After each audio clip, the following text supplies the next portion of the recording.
At the very heart of Mecca stands a structure that has witnessed thousands of years of history, a sanctuary built not for kings or empires, but for the worship of the one true God, the Kaaba.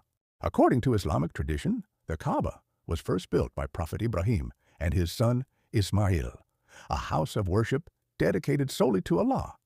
From that moment, it became a symbol of faith and submission. But across centuries, the Kaaba faced destruction by floods, fires, and even wars, yet each time it rose again, rebuilt and restored. Its current structure, standing tall since 1629, was rebuilt under Ottoman Sultan Murad IV. Built from granite, the Kaaba rises 13 meters high, with 3 wooden pillars supporting its roof.